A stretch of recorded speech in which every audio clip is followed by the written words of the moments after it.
mes petits hobbits, j'espère que vous allez bien. Aujourd'hui, je vous retrouve pour le bilan du mois de mars. Ce mois-ci, j'ai lu 3 livres en format papier et 5 livres en audio. Ce mois-ci, j'ai pas chômé en termes de livres audio. Et je vais vous présenter tout ça tout de suite. Et je commence avec Un miroir de Olivia Atwater. C'est le premier tome des Chroniques de la Cour des Fae, qui est une trilogie de fantasy young adult. Dedans, nous allons y suivre Théodora, qui a été victime quand elle était petite d'un Fae qui lui a volé la moitié de son âme. Donc elle survit avec une moitié d'âme, ce qui la rend un petit peu à part. Elle va pas trop savoir comment réagir en société, ce qui est, on va dire, de la bienséance et ce qui ne l'est pas. C'est un petit peu compliqué pour elle de jauger un petit peu tout ça, puisqu'on est dans une société qui fait un peu penser aux Chroniques de Bridgerton au niveau de l'époque. Oui, puisque je dirais qu'on se situe fin 18e, tout début du 19e siècle, quelque chose comme ça. Et donc, notre petite Théodora, elle a une meilleure amie, Vanessa, qui est sa cousine, et elles vont être toutes les deux envoyées à Londres, puisque, toujours dans la même idée que les Chroniques de Bridgerton, leur objectif, c'est de se marier. Enfin, du moins pour Vanessa, puisque Théodora, avec sa petite particularité d'avoir qu'une seule moitié d'âme, c'est un petit peu compliqué pour elle de se projeter dans un mariage. Elles vont donc toutes les deux se rendre à Londres. Là-bas, elle va faire la rencontre du Lord Sorcier qui va tenter en fait de l'aider avec son petit problème, et on va en parallèle en apprendre un petit peu plus sur un mal qui ronge tout le pays et ce que fait le Lord Sorcier justement pour essayer de contrer tout ça, puisque lui il a justement des pouvoirs magiques. Donc nous sommes sur une fantasy young adult qui était, ma foi, vraiment très agréable. Ça se lit extrêmement vite, c'était tout mignon, les personnages sont très attachants, ils sont très différents, c'est plein de bienveillance et en même temps c'est assez réaliste, je trouve, sur le caractère des personnages. Ils ont quand même leurs failles, hein, ils sont pas parfaits. Et j'ai beaucoup apprécié tout ça. C'est une trilogie, mais en même temps, ça peut se lire comme un one-shot. Et moi, je vais le lire comme un one-shot. Je pense pas que je vais essayer de me procurer les autres tomes, parce que c'était très bien, ça m'a suffi, on a une fin. Et voilà, j'ai pas forcément envie de lire la suite, même si je vous dis, ce premier tome, je l'ai vraiment beaucoup aimé. Il me semble que je lui ai mis une note de 3,5 sur 5. Et je le conseille. Alors il n'y a pas de smut dedans, justement c'est du young adult, donc clairement je le conseillerais à une adolescente qui a envie de découvrir un petit peu ce que peut être de la romantasy, et vraiment très sympa, j'ai beaucoup aimé. Le livre suivant est un livre que j'ai écouté en livre audio, et c'est Pole Position, le premier tome des frères Reynolds de Aimé Lou, il me semble. C'est une trilogie justement qui va suivre 3 frères, et donc là c'était le premier tome. Donc nous sommes dans une romance sportive justement avec un univers basé sur la F1. Dedans on y suit Trenton qui est habitué des secondes places et qui n'a pas une super réputation, et justement pour améliorer cette réputation ils vont essayer de faire comme une série Netflix, donc comme on voit en fait avec la série actuelle donc de Netflix. Ils vont faire un peu le même principe, et donc une journaliste va le suivre, mais sauf que cette journaliste c'est Maxine, qui est une journaliste très piquante en fait. Elle est réputée pour ne vraiment pas mâcher ses mots, pour vraiment mettre les pieds dans le plat et poser les questions qui fâchent. Et donc lui il va devoir se la coltiner, ce qui ne le ravit pas du tout, parce qu'il n'est pas du tout adepte justement des interviews, c'est vraiment ce qu'il n'aime pas dans son métier. Et forcément vous vous en doutez, on va avoir une petite romance qui va se développer là-dedans. Alors, pour mon avis, j'ai écouté il y a pas longtemps Cross the Line de Simone Soltani, qui pareil est sur l'univers de la F1, et j'avais dit que c'était mignon, que c'était sympa, mais que je regrettais que l'univers ne soit pas plus exploité et que ce soit pas un peu plus hargneux, avec un peu plus de piquant quoi. Bon, je retire ce que j'ai dit au final, parce qu'ici, je trouve que l'univers de la F1, il est vraiment très sous-exploité. On nous dit seulement quand est-ce qu'il arrive premier, quand est-ce qu'il arrive deuxième, mais on voit pas du tout l'envers du décor. En fait, on sait même pas pourquoi il arrive tout le temps deuxième, on sait pas quels sont les tenants, les aboutissants, ce qui va pas. On est juste, en fait, entre deux courses. À chaque fois, on a nos petites pauses entre deux courses, on a l'impression qu'ils sont tout le temps en vacances. Le côté F1 vraiment m'a vraiment déçue dans ce titre. Aimé Lou, ça doit être un duo de deux sœurs qui écrivent justement à quatre mains cette histoire. Elles n'ont pas réussi à m'agripper en fait dans l'histoire. J'étais un petit peu détachée, j'étais pas plongée dedans. Ce qui fait qu'il y a quelques éléments d'intrigue que j'ai pas du tout compris. En fait, il y a 3 frères et pour moi, ils étaient chacun en F1, F2 et F3. Et au bout d'un moment, en fait, on me fait une course où il y a 2 frères qui sont ensemble. J'étais là, ah bon? Ah bon, ils sont dans la même catégorie, j'ai pas compris. Bref, tout ça pour dire que vraiment j'ai eu du mal à rentrer dedans. J'ai pas du tout été convaincue par la crise des 80%. Vous savez, en romance, il y a toujours un moment, un enjeu, quelque chose qui va donc essayer de séparer nos personnages. Faut mettre un petit peu de piment là-dedans. Mais alors là, elles ont essayé de nous faire une crise des 80% qui était quand même assez violente, enfin qui était impactante. Il se passait vraiment beaucoup de choses. Ça faisait comme une grosse révélation en fait de tout le bouquin. Ce qui n'est pas déplaisant, enfin je veux dire, ok, ça pourrait le faire, sauf que on est avec un livre qui est avec 2 points de vue et 2 points de vue à la première personne, ce qui fait qu'on est dans leur pensée constamment. Et je trouve ça incohérent que tout au long de l'histoire, on n'ait jamais eu dans leur pensée une petite référence à ce gros événement. Ça tombe vraiment comme un cheveu sur la soupe, quoi. Et moi, j'ai l'impression qu'on me ment quand c'est comme ça. J'ai l'impression que les personnages me mentaient. Alors que on est censé être vraiment dans leur tête. C'est censé être comme un journal intime. Ils vont pas cacher la moitié de l'histoire à eux-mêmes. Enfin, je sais pas, je comprends pas trop cette situation. Et généralement, c'est le genre de livre où ça m'énerve un petit peu. Voilà, ça m'a un petit peu déplu ce côté-là. Autrement, le reste, je l'ai trouvé mignon, c'était sympa. Encore une fois, il n'y avait pas assez de mordants. J'ai pas trouvé justement assez de références à la F1. Je sais pas, je suis la seule en fait à vouloir des romances sportives avec vraiment le sport. Peut-être que je me relance plus dans le contemporain et que la romance c'est vraiment pas pour moi. Mais quand je m'attends à avoir une romance sportive, en fait, je voudrais que ce soit un peu kiff-kiff, quoi, qu'on ait vraiment pas mal d'éléments de sport quand même, parce que là, je trouve ça plat, du coup. Vraiment, parce qu'il y a une voiture sur la couverture, on se souvient que c'est de la F1, mais honnêtement, dans le bouquin, s'il y a 10% sur la F1, je suis déjà généreuse, quoi. Je trouve. Après, peut-être... je serais pas d'accord, hein, je ne sais pas, si vous l'avez lu, dites-le moi, mais moi je trouve que ça manque un peu de F1 quand même. Voilà pour mon avis pour celui-ci, et du coup, vous vous doutez, j'ai pas mis grand-chose, hein. J'ai mis 2 sur 5. Après, je voulais dire, je suis plus trop dans ma phase romance. Là, j'ai écouté celui-là parce que, j'étais dans une ambiance F1, j'avais envie de lire des choses sur de la F1, c'est peut-être ça le problème. Mais là, c'est la dernière romance que vous allez voir de cette vidéo, autrement, dans tout le mois, j'ai pas lu d'autres romances. Parce que justement là je suis plus dans l'optique romance, là ça m'a un peu gonflé, j'en ai un peu marre, je souffle tout le temps, donc j'ai arrêté de lire de la romance depuis justement ce titre là.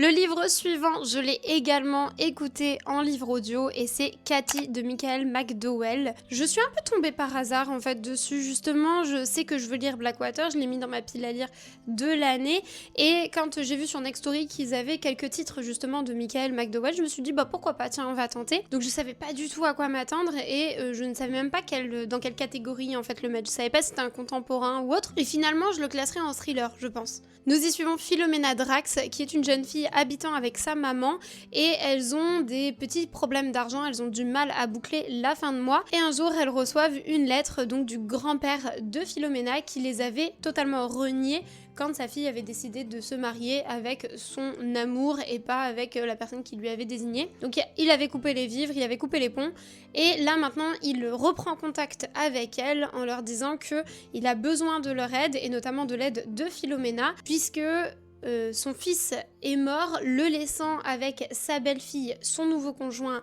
et sa fille. Lui, il est très malade et en fait, il soupçonne cette famille de le drainer et de vouloir prendre tout son héritage.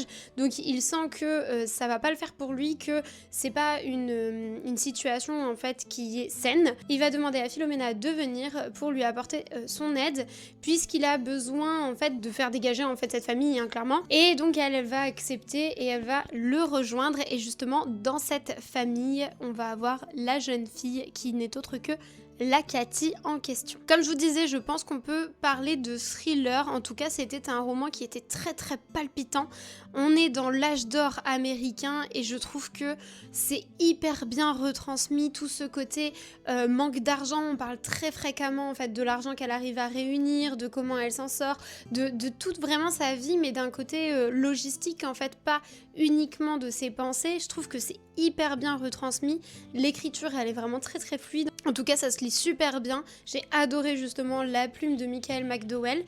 Et je sais pas, ça m'a pris aux tripes en fait, j'avais vraiment envie d'avoir la suite, j'avais envie de voir comment allait pouvoir s'en sortir notre pauvre Philomena parce que, oh, bon Dieu qu'elle m'a fait de la peine tout du long. Vraiment, je me suis beaucoup attachée à ce personnage et il lui arrive des vertes et des pas mûres, je vous raconte pas. Donc c'était un roman que j'ai vraiment, vraiment apprécié. En tout cas, ça m'a vraiment motivée pour lire un peu plus de Michael McDowell. J'ai vu qu'il y en avait d'autres qui étaient disponibles sur Nextory, donc je pense que je vais en lire d'autres très prochainement. Et puis au printemps, il faut que je lise Blackwater puisque je l'ai mis dans ma pile à lire du printemps. Et donc pour conclure, j'ai vraiment adoré ce roman et je lui ai mis une note de 4 sur 5. Le livre suivant que j'ai écouté en livre audio, c'est La zone d'impunité de Mejdaline Miri et de Clotilde Lecoz. Je suis désolée, mais il me fallait le téléphone pour éviter d'écorcher les noms, désolée. Ce livre est un essai / enquête journalistique sur le traitement médiatique des violences sexuelles et j'ai oublié mon mot, des violences sexistes, pardon, comment on peut l'oublier. Ce livre est un essai / une enquête journalistique sur le traitement médiatique des violences sexistes et sexuelles dans le sport, donc c'est assez précis hein, quand même comme sujet. Et donc elles vont nous évoquer un petit peu toutes les problématiques en fait sur comment est montré, comment est annoncé, comment sont publiés tous les articles sur les violences sexistes et sexuelles dans le sport. Donc c'est vraiment le traitement médiatique qui est surtout évoqué, pas forcément est-ce que les personnes sont coupables ou non. Après, on va pas se mentir que dans la manière dont c'est écrit, c'est quand même très accusatoire, hein, mais ce qui est logique, enfin j'ai envie de vous dire, quand on se lance dans ce livre, on s'attend à ça. Après, c'est vrai que faut faire très attention aux mots, notamment aux termes accusés plutôt que condamnés. Enfin, vous voyez tout ce que je veux dire. Mais en tout cas, j'ai trouvé qu'il était très très intéressant sur ce côté, justement, comment ils arrivent à jouer avec les mots, comment ils arrivent à retourner un petit peu l'opinion publique selon les titres qu'ils vont employer, selon qui ils vont interviewer aussi, puisque ça dénonce le fait que les victimes sont très peu écoutées, alors qu'on va beaucoup interviewer les coachs, la famille, les supporters même limite, des accusés en règle générale. Alors, en termes de est-ce que j'ai aimé, est-ce que j'ai pas aimé, je l'ai trouvé nécessaire quand même à écouter parce que je le trouve très intéressant, comme je vous dis. Ça amène un esprit critique qui est très bien et nécessaire en fait. Ça permet de vraiment réfléchir maintenant quand on voit un gros titre, quand on voit un article, de se poser vraiment la question et ne pas se faire biaiser en fait par la manière dont c'est écrit. Il y a des moments notamment en lecture audio où c'était un petit peu compliqué à suivre, d'une part parce que les termes juridiques sont quand même très complexes à suivre, puisque d'un mot à l'autre ça va pas du tout avoir la même signification. Ils ont tous des termes vraiment très précis pour signifier des choses très précises, faut-il dire directement quoi. Après de temps en temps elle nous le rappelle, mais c'est vrai qu'en lecture audio faut suivre un petit peu, et aussi pour la multiplicité des cas, c'est-à-dire qu'on va nous citer énormément de cas les uns après les autres, ce qui est un peu lourd à comprendre, surtout que vous connaissez mon problème avec les noms. Ce qui fait que là, on me met plein de cas comme ça avec plein de noms différents. Quand on me rappelait un autre cas qui était cité précédemment, moi j'étais perdue complet. Enfin, il y a des moments, c'est vrai que c'est pas facile. Je pense que c'est plus évident si jamais on a le livre et de pouvoir revenir en fait sur les pages qui nous intéressaient. Là, c'est vrai que c'était pas évident, donc il fallait que je suive. Après voilà, c'était quand même très intéressant. Il me semble qu'il était pas très très long, je crois qu'il devait faire 7 heures. Je corrigerai si jamais je me trompe. Mais en tout cas, c'était vraiment très intéressant. mais un peu indigeste par moment, et comme je vous le dis, il faut bien faire attention aux termes qui sont employés pour ne pas aller trop vite aux conclusions, parce qu'elles parlent très bien, notamment elles disent bien quand les personnes sont accusées et pas forcément condamnées. Après, la manière dont elles l'expriment, on a tendance forcément à les croire vraiment coupables, ce qui n'est pas toujours forcément le cas, puisqu'il y a la présomption d'innocence. Notamment, je dis ça parce que storytelling, quand j'écoutais ça, notamment je l'écoutais avant d'aller au boulot, et donc je me faisais des sessions d'une demi-heure comme ça, où on me mettait des cas de violences sexistes et sexuelles dans les oreilles, avec, voilà, je vous dis, plein de cas les uns après les autres, et une manière d'être rapportée qui était, ma foi, vraiment compliqué. Donc mon taux d'injustice, il était au max, et après j'arrivais, j'étais un peu énervée, donc on me demandait qu'est-ce qui t'arrive? Pourquoi t'es énervée? On est dès le matin, quoi. Et donc j'expliquais un petit peu la situation, et c'est vrai que j'ai pas mal d'hommes de mon entourage qui ont essayé de me faire un petit peu relativiser sur le fait que il y a quand même la présomption d'innocence, hein, même si je mets bien des grosses guillemets là-dedans, en fait, parce que faut quand même aussi prendre en compte que il y a que très peu, en fait, de personnes qui sont innocentes, même si ça arrive. Enfin, c'est un sujet tellement touchy, c'est vraiment tellement compliqué, parce que c'est vrai que sur le moment, j'avais envie de défoncer tout le monde, j'avais envie de mettre tout le monde en prison, je vous le dis, mais ils m'ont fait remarquer que on peut pas non plus avoir une position trop abrupte, parce que si dès qu'il y a une petite accusation, on met la personne en prison, le problème c'est que va y avoir des dérives, quoi. Ils ont raison, mais je veux pas vous mentir que sur le moment, quand on écoute ça, on a envie vraiment de mettre tout le monde en prison. Donc voilà, faut le savoir. Ça peut vous mettre dans des états compliqués, hein. Si vous êtes un peu impliqué dans vos lectures, c'est compliqué. Bref, s'il vous plaît, me tombez pas dans les commentaires, hein, parce que là, je m'exprime pas très bien sur ce que je pense. Dites-vous bien que si je lis ce genre de livre, c'est que j'ai une position quand même vachement tranchée sur la question. Enfin bref, j'ai pas envie de faire de la politique ou de la philo ici. Mais voilà, c'est quand même intéressant, hein, de lire ce genre de livre et d'y réfléchir, et de toujours avoir un esprit critique sur ce qu'on lit. Même si ce sont des essais, hein, il faut quand même amener un petit peu de notre avis. J'ai été pas mal choquée et impactée par tout ce qui a été dit dans ce livre. Je sais pas du tout m'exprimer aujourd'hui, hein, c'est compliqué. J'espère que ça va bien se retransmettre au montage, et sinon je couperai tout.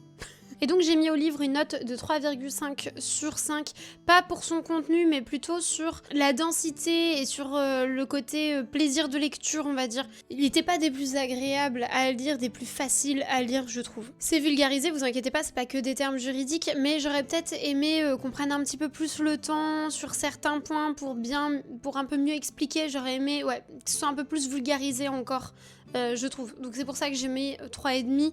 Voilà. Le prochain livre que j'ai lu, c'est La fin des dieux, donc qui est le tome 2 de La confrérie du sang de John Gwynne. J'ai lu le tome 1 il y a peu de temps, et donc j'ai enchaîné directement avec le tome 2.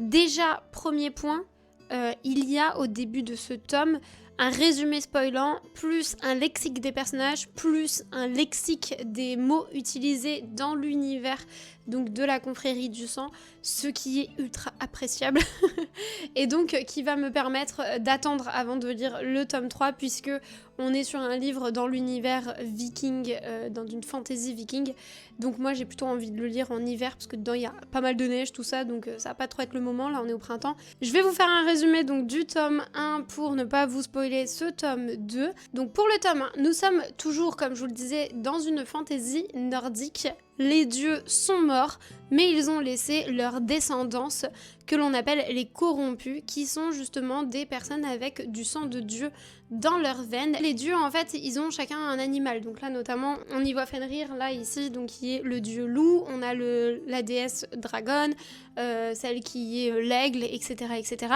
Et donc, chacun des descendants va avoir des aptitudes selon le dieu qui l'a engendré. Sauf que ces corrompus, ils sont pourchassés et soit tués, soit réduit en esclavage pour être utilisé par notamment des jarls. Et donc on est dans cet univers avec de la magie, avec des dieux.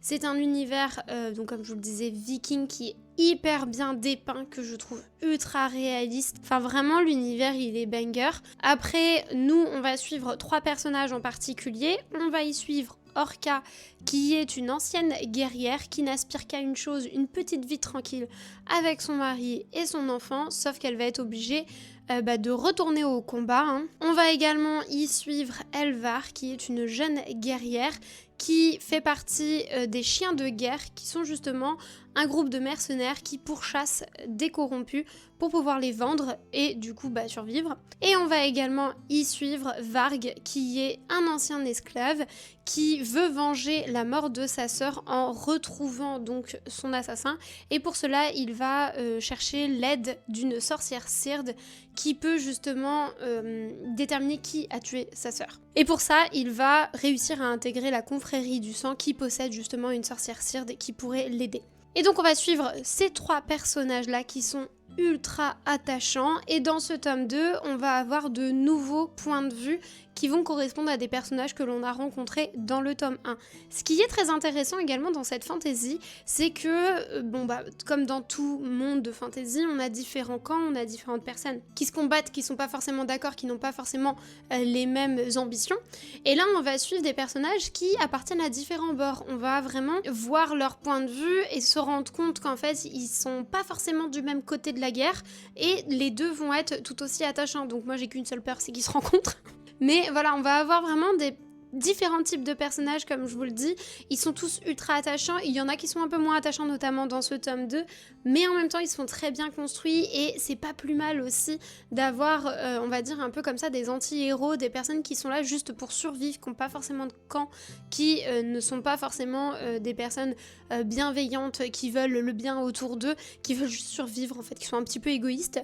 Et voilà, j'ai vraiment beaucoup aimé ce livre. Je trouve que cette fantasy et l'univers, il est vraiment incroyable. Il est très bien construit. L'écriture, elle est vraiment très très fluide, ça s'enchaîne très bien. Celui-là est quand même un peu plus gros. Si par contre j'avais une petite critique à faire, c'est que on finit sur un assez gros cliffhanger quand même, le tome 1, et là le début de ce tome 2 est un petit peu lent, ça met un petit peu de temps à se mettre en place, mais par contre à un moment quand c'est parti, et ça redevient vraiment très palpitant. Enfin bref, moi j'ai adoré, j'ai mis 4,5 sur 5 pour celui-ci, j'avais mis 5 sur 5 pour le tome 1, et c'est une trilogie, j'ai oublié de le dire. Donc il me restera qu'un seul tome à lire, qui est La Fureur des Dieux, que je n'ai pas encore mais que je vais acheter pour pouvoir le lire. Ça fera partie de ma pile à lire de l'hiver à coup sûr. Donc voilà pour celui-là.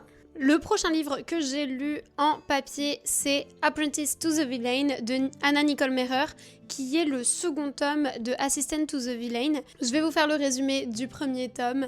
Donc dans Assistant to the Villain, nous suivons Evie Sage qui doit s'occuper de son père qui est très malade et de sa petite sœur. Donc pour cela, elle va chercher un travail, et alors qu'elle se balade dans la forêt, elle va tomber nez à nez avec le vilain qui terrorise depuis plus de 10 ans le village. Elle s'attend à voir un vieil homme tout vicieux, tout rabougri, sauf qu'en fait le vilain est un jeune homme plutôt charmant. Et au cours de cette rencontre, elle va être embauchée justement par le vilain pour devenir son assistante. Et on va y suivre tout son quotidien dans le manoir du mal, où il se passe énormément de plans machiavéliques. Et notamment, ils vont devoir débusquer une taupe qui essaye de contrer tous ces plans machiavéliques pour la solde du roi. Le premier tome, je l'avais adoré, j'avais aimé l'ambiance, l'atmosphère, tout ça, c'était très sympa. Au niveau de toute l'intrigue, de toute la romance, c'était vraiment mignon, c'était palpitant, il y avait plein d'actions et j'ai trouvé ça très chouette.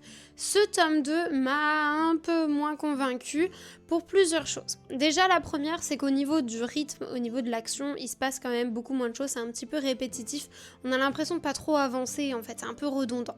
Deuxième chose, c'est la romance qui est beaucoup plus présente que dans le tome 1. Dans le tome 1, c'est vraiment, il s'effleure un petit peu les mains, il y a des regards qui se croisent, c'est dilué tout au long du roman, c'est très mignon, c'est très soft, et voilà. Ici, c'est un peu plus omniprésent, quoi. C'est-à-dire que vraiment, à chaque page, on va avoir des regards qui se croisent, on va avoir des pensées, etc. Ce qui fait que c'est un peu trop pour moi. C'est pas que c'est un peu trop, c'est juste que c'est moins dans l'ambiance du premier et du coup je trouve que c'est pas ce à quoi je m'attendais en fait, tout simplement. Parce que c'est pas horriblement niais hein, non plus. Hein. C'est juste que je voulais rester avec le même rythme qu'il y avait dans le tome 1, avec la même présence de romance par rapport à l'histoire, ce qui n'est pas vraiment le cas ici. Après, il y a un troisième point de vue qui s'ajoute, donc d'un des personnages que l'on avait dans le tome 1. Ça, je trouve que c'est assez sympa parce que justement, ça casse un petit peu ce côté romance. On tourne un petit peu moins en rond, même si il y a quand même encore un peu de romance. Donc voilà. Un dernier point que j'ai oublié, c'était quoi que je voulais dire ? Également, quand j'ai terminé le tome 1, je m'attendais à un développement assez particulier pour notre personnage principal. Je m'attendais à ce qu'elle emprunte un chemin, j'essaie de pas vous spoiler, à ce qu'elle se développe sur un certain point particulier de sa personnalité, ce qui n'est pas le cas ici, donc ça m'a un petit peu saoulée quoi. En fait j'avais beaucoup d'attentes pour ce roman et j'ai l'impression qu'on n'a pas plus avancé, qu'on n'a pas évolué. Donc je vais lire le prochain tome, mais j'espère que justement au prochain tome on va enfin avoir ce que j'attendais pour ce tome-là. C'est un peu ça l'idée. D'ailleurs, j'ai oublié de le dire, mais je suis à jour actuellement donc sur cette saga puisqu'il n'y a que 2 tomes qui sont sortis en français et là maintenant j'ai lu les 2 tomes. Par contre, il y a 4 tomes qui sont déjà sortis en anglais et j'ai essayé de voir s'il y allait avoir 4 ou 5 tomes dans cette saga. Impossible de le savoir, donc je ne sais pas. Mais voilà, il y a minimum 4 tomes en tout cas. Oh, et j'ai mis du coup une note de 3,5 sur 5 parce que j'aime toujours autant l'univers, j'aime toujours autant les personnages, même si je trouve que l'univers est assez peu développé. Mais voilà, c'est juste ce tome-là, je l'ai moins aimé. Voilà. Le livre suivant que j'ai lu en livre audio, c'est Célèbre de Maud Ventura. Le livre commence avec Cléo qui est Le livre s'ouvre sur Cléo qui est sur une île déserte, toute seule. Et elle a payé 500 000 € pour être ici, pour avoir cette tranquillité dans sa vie qui tourne à 3000 à l'heure. Et ça va lui permettre donc d'écrire un nouvel album, de reprendre les bases, de repartir de zéro et d'être beaucoup plus détendue. Et pendant qu'elle est justement sur cette île, elle va nous raconter donc toute sa vie, toute son histoire et comment dès son plus jeune âge, elle savait qu'elle voulait devenir célèbre et comment elle a fait pour y parvenir. Alors pour tout dire, j'ai lu Mon mari de Maud Ventura également, donc de la même autrice, et j'avais adoré l'écriture, j'avais adoré l'histoire. C'est pour ça que je me suis lancée donc dans ce roman donc Célèbre. Alors on est un peu sur la même idée, donc on est sur un contemporain. Pareil, on va y suivre la vie d'une personne qui est ma foi assez désagréable. Mais dans Mon mari, comment vous expliquer qu'en fait la personne était juste folle. Donc je trouvais ça rigolo. Elle était désagréable, mais je sais pas, ça m'a pas gênée plus que ça. Alors que là, dans Célèbre, elle est tellement hautaine, elle est tellement imbue d'elle-même. Bon, ok, elle a de l'ambition, mais en fait, elle a aucune autre qualité. Et même l'ambition, ça en devient un défaut tellement c'est prononcé avec elle. Elle a une manière de voir les autres personnes, de parler aux autres personnes, de se les représenter. Enfin, vraiment, c'est une personne exécrable. Et donc, ça m'a un peu gênée et ça a freiné un peu cette lecture. J'ai eu du mal, en fait, à rentrer dedans et j'ai eu du mal à l'écouter. J'avais besoin de faire des pauses parce que elle m'énervait, vraiment. C'était un peu compliqué. Alors, je peux comprendre, hein, c'est une satire, donc le but, c'est pas que ce personnage nous plaise. Mais là, c'était vraiment, c'en était à un point où je me disais, c'est un peu trop exacerbé. On va avoir plein de clins d'œil sur différentes célébrités. Si vous suivez un petit peu l'actualité justement des stars, il y a plein de choses où vous allez vous dire « Ah, là, elle fait référence à telle star, telle star, telle star » ou tel album. Mais en tout cas, ça, c'était un petit peu sympa à voir, mais toujours développé d'une manière où les riches drainent les pauvres. Enfin, j'ai envie de vous dire, on est vraiment sur une satire. Hein. Donc, j'ai l'impression que personne n'est gentil là-dedans. C'est vraiment monde pourri. Enfin bref, dans tous les cas, c'était intéressant, mais compliqué pour moi. Enfin, j'étais pas prise dedans comme dans Mon mari où je savais un peu plus où aller en fait. Je sais pas pourquoi, mais dans Mon mari, on n'avait pas non plus de direction qui était très claire. Enfin, on nous montrait pas exactement où elle voulait en venir, mais ça me dérangeait pas parce que, je sais pas, le développement du personnage m'intéressait énormément et donc ça me gênait pas de pas savoir où l'autrice voulait nous mener. Là, par contre, j'ai eu un peu plus de mal. J'étais un peu perdue, je savais pas où elle voulait en venir, où on allait arriver. Et c'est vrai que ça m'a un peu perturbée. J'ai pas eu du coup ce côté addictif que j'ai pu avoir avec mon mari parce que là, le fait de ne pas savoir quelle était la direction prise par l'autrice m'a un peu plus gênée. Par contre, comme dans Mon mari, la fin est assez épique, on la voit pas du tout venir et je la trouve bien construite, c'était très sympa à lire, j'ai beaucoup aimé la fin. Mais par contre, voilà, tout le roman, j'ai un peu peiné en fait à le lire. J'ai pas trouvé ça aussi bien que Mon mari. Je me suis pas du tout attachée au personnage, hein, ça c'est sûr. Donc je lui ai mis 2,5 sur 5. C'était pas un mauvais livre, mais c'est pas ce qui me plaît en fait. Si vous aimez bien avoir des personnages détestables, allez-y, vraiment les yeux fermés. Mais moi qui aime bien quand même m'attacher au personnage, j'ai eu du mal. Voilà.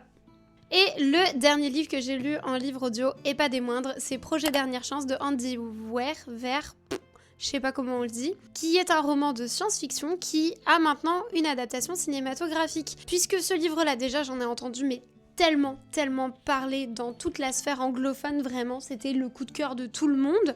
Donc déjà, ça m'intriguait pas mal. Et du coup, ce livre est adapté, et donc là, il est actuellement au cinéma. Déjà, en personnage principal, vous avez Ryan Gosling.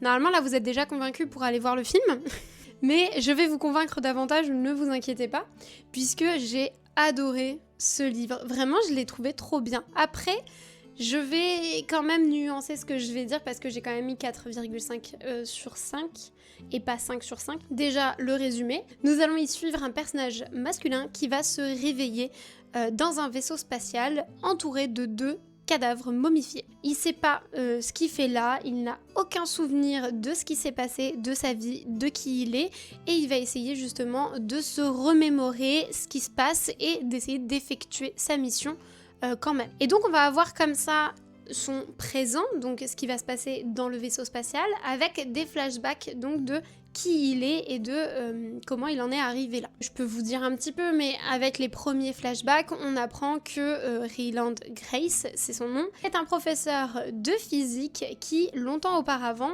a publié un article déclarant que la vie n'avait pas besoin d'eau. Donc il n'y avait pas besoin d'avoir de l'âge de zoo pour qu'une vie puisse se prospérer. Et des années plus tard, suite à cet article, il va être contacté par Eva Strat, qui va lui demander d'étudier une nouvelle forme de vie qu'ils viennent de découvrir, qui s'appelle les astrophages. Je vous en dis pas plus, vous verrez pour la suite. Alors, pourquoi je lui mets 4,5 et pas 5 ? Parce que tout le début, il faut s'accrocher. On est sur de la science-fiction, mais alors là, de la bonne science-fiction, hein, parce que on va avoir plein de termes scientifiques qui vont s'enchaîner avec des notions et des notions et des notions pour comprendre en fait un petit peu comment se développe ce qu'est en fait un astrophage. Et donc on va avoir tout plein d'expériences comme ça avec une description mais qui est hyper précise autour de l'astrophage. Concrètement. Alors, j'ai fait des études en sciences. J'aime beaucoup les sciences. Après, je suis pas férue d'astronomie. J'avoue que c'est pas du tout mon truc. Je n'ai jamais été intriguée par justement l'espace, les étoiles, tout ça. Ça n'a pas été mon truc. Ce qui fait que au début, un petit peu compliqué de rentrer dedans. Et comme je vous le dis, je l'ai écouté. Et le jargon scientifique, le matin, quand on part travailler à 7h du mat', comment vous dire, c'était compliqué à suivre, quoi. Il y a des moments, faut vraiment rester concentré, faut être concentré sur sa lecture, ce qui fait que je pense que je l'aurais encore plus apprécié si je l'avais lu, même si encore une fois il aurait fallu que je sois bien concentrée, parce que je suis du genre à vraiment vouloir tout comprendre, surtout quand on parle de science. J'avoue que j'aime bien essayer de bien tout décortiquer, par habitude. Ce qui fait que voilà, c'était un peu compliqué au début. J'avoue que quand j'ai commencé le livre, je me suis dit c'est pas possible. Pourquoi tout le monde l'a mis dans leur coup de cœur alors que j'ai l'impression d'avoir un cours de science, quoi. Je me suis dit que c'était vraiment très particulier et que je comprenais pas pourquoi tout le monde en avait fait un coup de cœur alors que vraiment pour moi c'était un cours de science au tout début. Et ça met beaucoup de temps en fait à commencer. Mais une fois qu'on a passé tout ce cours de science, une fois qu'on a digéré tout ça, l'histoire devient mais incroyable. Vraiment, là, ça devient palpitant, on a envie d'avoir la suite, ça devient addictif, les personnages sont hyper bien construits, ils sont réalistes, on a vraiment l'impression de les connaître. J'ai un attachement très particulier pour ces personnages, je pense qu'ils vont me rester très longtemps. Ouais, je me suis vraiment attachée à eux. Je sais pas, je les ai vraiment adorés. Il y a une petite touche d'humour qui est très sympa. C'est un humour qui est pas potache, qui est pas lourd. C'est pas un humour où quand on le lit, on se dit ok, ils ont essayé de faire une blague, mais ça tombe à plat. Non, c'est quelque chose qui est assez frais, qui est bourré d'autodérision et d'humour de circonstance en fait, qui fait que c'était hyper agréable à lire. J'ai vraiment beaucoup aimé. Même au niveau du déroulé des actions, c'est, comme je vous le dis, c'est palpitant, ça n'arrête jamais. Bon, encore une fois, par contre, hein, il faut s'accrocher si vous voulez comprendre. Parce qu'après, je pense qu'on peut totalement le lire en se disant, je comprends pas. Bon, après, vous comprendrez pas grand-chose si jamais vous sautez toutes les parties scientifiques. Mais techniquement, vous pouvez le faire. Vous pouvez, sans vraiment comprendre ce qu'il dit, essayer d'aller à la suite. Mais ça me permet de revenir sur un point, c'est que en termes scientifiques, assez solide, hein. J'imagine qu'il y a plein de moments où il me berne, où il me parle de trucs qui sont pas vrais en fait, enfin qui peuvent pas être possibles ou quoi. Mais vraiment, je trouve que c'est solide, que c'est cohérent. Il nous explique vraiment bien les choses. Et on a envie d'y croire, on est vraiment plongé dedans et j'ai adoré. J'ai très peu lu de livres de science-fiction, mais alors s'ils sont tous comme ça, je vais les dégommer parce que vraiment j'ai passé un super bon moment. Je pense par contre que si je devais le relire, je le lirais en version papier cette fois-ci pour encore plus apprécier vraiment tout ce qu'il raconte, parce que c'est vrai qu'il y a des moments où j'ai peut-être loupé quelques petits passages. Bah parce que comme je vous disais, hein, moi je fais toujours autre chose en même temps que j'écoute un livre audio, donc c'était pas facile de se concentrer sur tous les termes scientifiques, même si j'essayais de l'écouter au moment où je savais que j'allais être la plus attentive, mais ça me donne envie de refaire une lecture en version papier. Vraiment, je l'ai beaucoup aimé. Et je dirais même que c'est un coup de cœur, même si je lui mets 4,5 sur 5, parce que voilà, j'admets qu'il y a des petits défauts dedans, mais pour moi c'est un coup de cœur. Personnellement, le côté plaisir de lecture, coup de cœur. J'adorais. Et là, j'ai trop envie de voir le film et j'ai envie que mon mari regarde le film et qu'il me dise qu'il a envie de lire le livre, même si ça n'arrivera jamais. Mais ça, j'ai envie. Pareil, j'ai essayé de mettre ma mère dessus, mais alors je pense pas elle va accrocher non plus. En fait, je vais être toute seule dans mon entourage à lire ce livre et ça me désole parce que j'ai envie d'en parler avec des gens. Bref, vous voyez un petit peu l'idée. S'il vous plaît, parlez-en moi. Si vous l'avez lu, dites-moi ce que vous en avez pensé. Ça me ferait très plaisir. Ici, il y a un autre truc que je voulais dire. Il y a qu'un seul élément aussi qui m'a fait un peu sortir du truc, qui m'a fait me dire pas possible.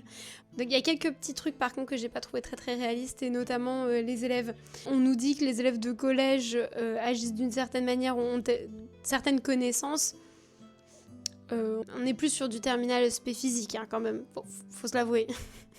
Et pareil, pour quelqu'un qui a fait des études de sciences mais qui s'est arrêté pour être juste entre guillemets, hein, juste prof et qui n'a pas pratiqué depuis un certain temps, bon bagage. Franchement, respect, on a quelqu'un de solide. Hein. Il est vraiment solide en termes de bagage scientifique. On n'en fait pas beaucoup des comme ça. Hein. Donc bon, c'est juste ça. Mais par contre, je trouve que le clin d'œil, pas vraiment le clin d'œil, l'hommage, on peut dire ça comme ça, l'hommage qui est fait au professeur, ouais, tout ce côté très attendrissant justement autour du fait qu'il soit prof, ça j'ai adoré, j'ai trouvé que c'était bien en fait de revaloriser un petit peu comme ça les professeurs, donc leur capacité et également leur attachement en fait aux élèves, à leur métier. Enfin, ça m'a vraiment plu, ça m'a vraiment touchée. Et voilà pour les livres que j'ai lus pour ce mois de mars. J'espère que la vidéo vous aura plu. N'hésitez pas à me dire en commentaire si vous avez lu certains de ces livres, ce que vous en avez pensé, ou alors si vous intéresse. N'hésitez pas également à liker et à vous abonner, ça aide énormément pour l'algorithme. Et je vous retrouve très prochainement pour une prochaine vidéo. Ciao les hobbits!